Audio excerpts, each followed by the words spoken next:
your session was about teaching more than just English. Mm-hmm. Could you talk a little bit about what's in your session?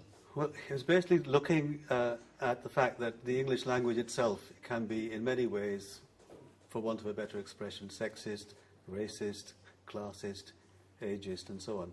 So I was trying to discuss with the participants what they think their role is, other than just being a purveyor of English language. So we had a session where we looked at prejudice, stereotypes, assumptions, and so on. And my idea was to misquote something I read on the internet, to light a spark rather than to fill a bucket, if you get my drift. And a lot of the young teachers came back at the end and said they'd found it very helpful, that they would think about their role as a teacher in a completely different way from now on. And could these be described as critical reading skills?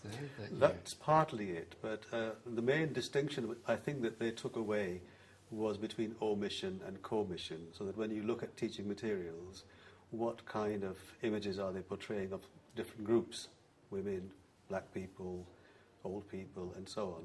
So I was looking at what's often left out.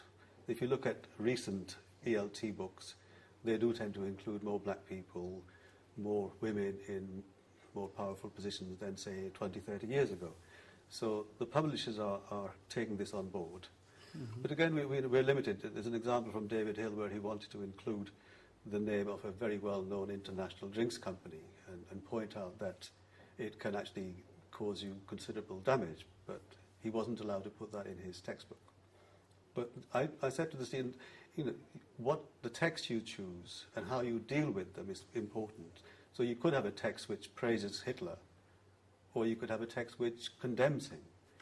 And you could use either text, provided you give the students the critical skills with which to deal with such text. But the best thing is to start with yourself. So we did lots of exercises where I questioned what I call the mental baggage of the people themselves. And some of them were very surprised at their own mental baggage and went away thinking, really, am I like that?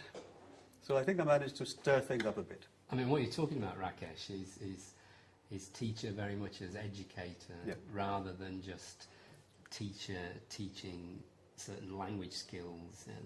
Do you see yourself as more of an educator? Yeah.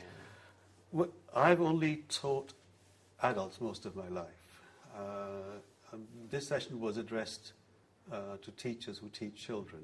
So I think inevitably people who teach children are in a very powerful position because they do tend to have an influence on the attitudes of their students. I was trying to make a distinction between providing linguistic competence and, let's say, communicative competence. So it's much wider than just the 4 skills that we normally teach or that are taught in the textbooks. I mean, it's basically just good communicative language teaching, isn't it? I think it's a bit more than that, but simply because a lot of people can teach for years without critically thinking about the issues that I was talking about, the elderly, poor people. I started off with a simple sentence, she was poor but honest, and I asked them to tell me if there was something wrong with that. And they all agreed, no, there was nothing wrong, it's grammatically correct. But then I left them in silence. Eventually they said, that implies that poor people are not. And so then we got the discussion going, and I used different examples with different isms. And they were quite surprised to learn, for example, even with the words right hand and left hand, the word right is right and correct, but the word left has negative connotations. As you know, in Italian, it's sinistra.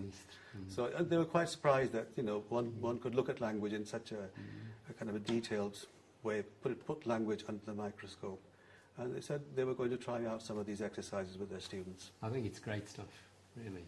It makes teaching more interesting. It puts some meat on the bones of the grammar curriculum. And what are you looking forward to seeing here at ISTEC? Are there any particular people? I'm looking forward to Pecha Kuchas this evening.